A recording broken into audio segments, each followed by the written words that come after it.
Good morning, and thank you all for coming. My name is Rebecca. My Dharma name is Wan He. The title of my talk today is Timeless and Placeless Meditation, or you can take it with you. I have a favorite meditation spot. It's on my screened-in porch. I think of it as the place where I do my best meditation, a place where I'm most comfortable. In the mornings, there is fresh, cool air. I hear the cardinals and tuwees and crows talking to each other, and occasionally I hear our resident owl. I face out toward the forest and let my eyes gently rest unfocused at the base of an oak tree. Squirrels pop in and out of view. Early mornings are my favorite time to meditate.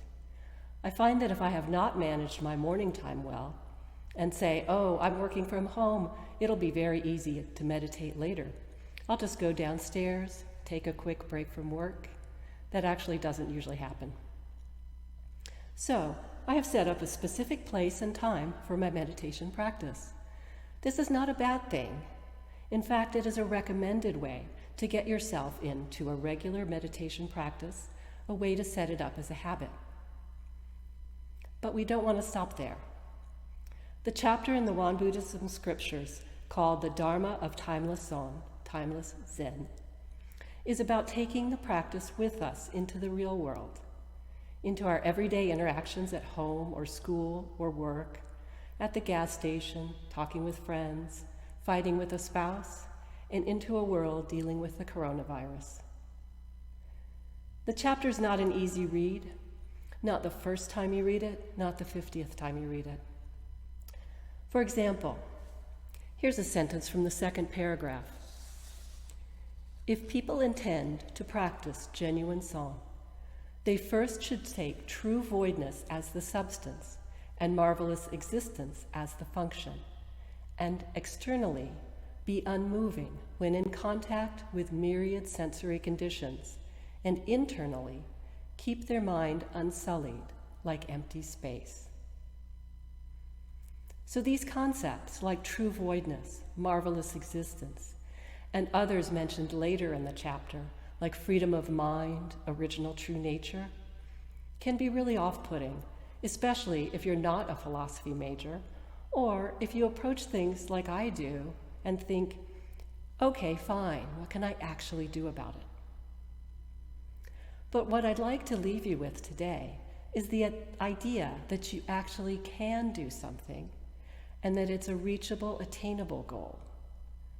Also, that there's no magic to it. Any one of us can learn how to practice timeless and placeless meditation. Bear with me as I give you my very layperson summary of the chapter. The chapter starts out by saying that meditation on and off the mat is a practice. The ultimate outcome is freedom of mind, achieved by understanding our true nature. Understanding our true nature means that we recognize the relationship between true voidness and marvelous existence. We keep our mind tamed at all times and in all circumstances. No action in action, no rest in rest. In other words, we are always alert, in touch with our true nature, and can find our calm center at any time. The aim is for our mind not to abide in any one place, to be unmoved regardless of the situation. While this seems hard, everyone has the capacity to do this because we all possess a Buddha nature. The chapter continues by saying that taming the mind is not easy. It's a gradual training. We persevere in the face of pushback from others and from our own egos. We fight to the bitter end. We also take every chance to practice, and each time we meditate, we get stronger. We need to keep testing ourselves to see how we're doing. Are we ready for this particular situation? We keep on guard. Many years of practice leads us to be centered like an iron pillar. We are fully defended. Nothing can freak us out. We can maintain equanimity in all situations, even in this dusty world. We find our inner calm. Eventually, we achieve understanding of non-duality, no good, no bad, no self, no other, and we are liberated. We achieve ultimate bliss. The chapter goes on to explain that we don't need to be monks sitting alone at the top of a mountain to attain timeless Zen. In fact, it cannot be reached this way. We need a sangha, a support group, if you will, and we need to practice not only during sitting meditation, but at work and with our families and with our enemies and everywhere. But we must practice everywhere, not just on the mat. It's not useful otherwise. Ultimately, we want to serve others. The final sentence in the chapter simply states that when we are at rest, we should remove distracting thoughts and focus on one mind. When we are active, we should remove wrong thoughts and actions and nurture right thoughts and actions. So, as I said, this chapter is profound and challenging, but as with everything, a little practice, a little study, and some persistence can pay off, and we can get some glimpses of understanding. Let's take a closer look at two of the concepts, true voidness and marvelous existence. These concepts are complementary. True voidness can be described as the original source of all things in the universe and the original nature of all sentient beings. In other words, our original true nature.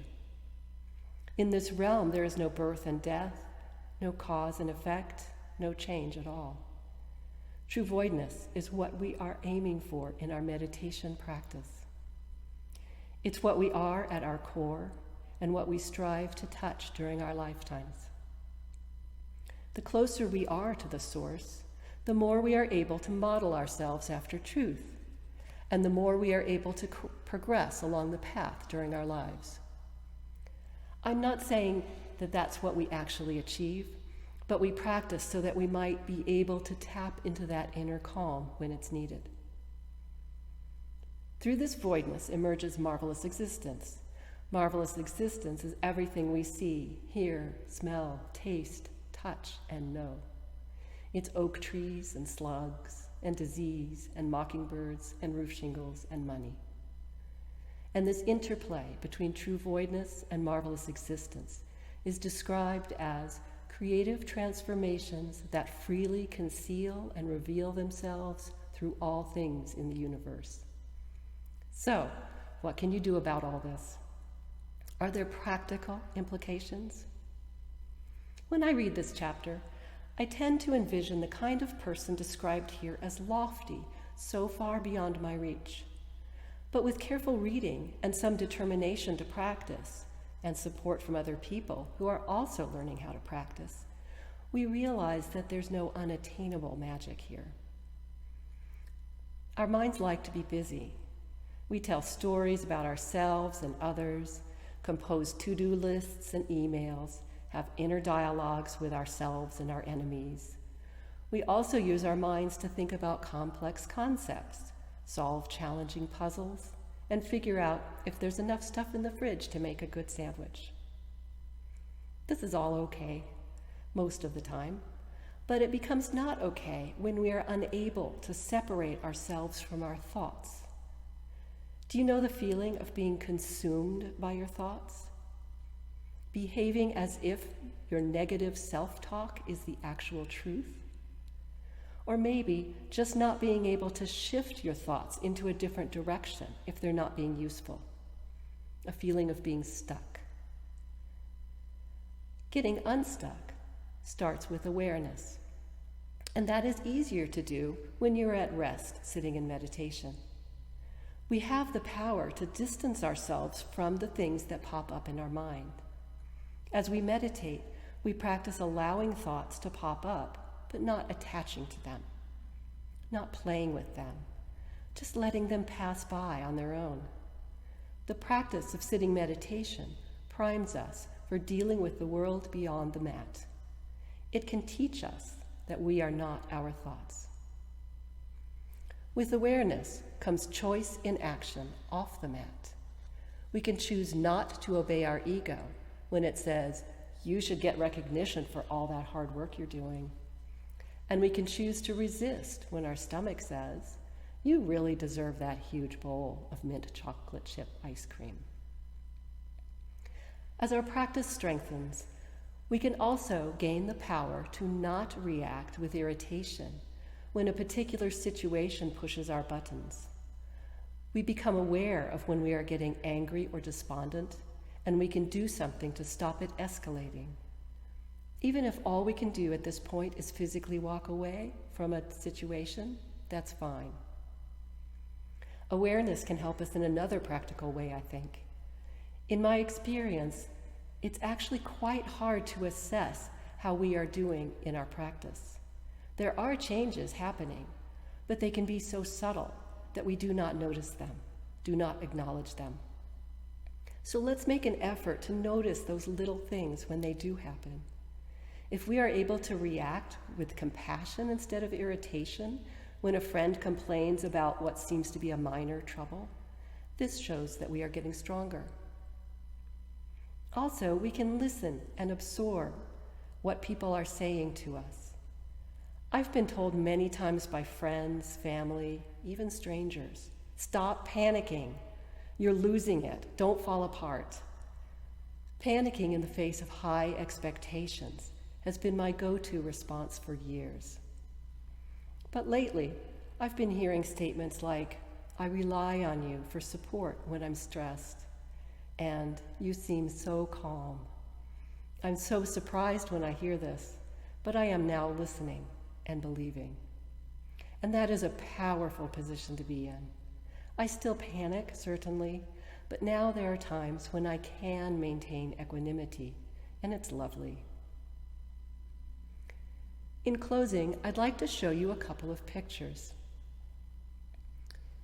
Here we see a meditating Buddha. I noticed this Buddha during my morning walk around the block, and when I used to go into work, very peacefully sitting in nature, perhaps in touch with his or her original true nature. If we pan out, however, we see that the environment may not be as peaceful or as beautiful as we thought. Note the unattractive cyclone fence behind him, and the trash can in front of him. And what's that propped up behind the trash can? Look closely. That's actually a pooper scooper. This Buddha sits right in front of an animal hospital, and people take their dogs to that little bit of green to do their business. So, what does this have to do with timeless and placeless meditation? What can this image tell us? What exactly is the message here?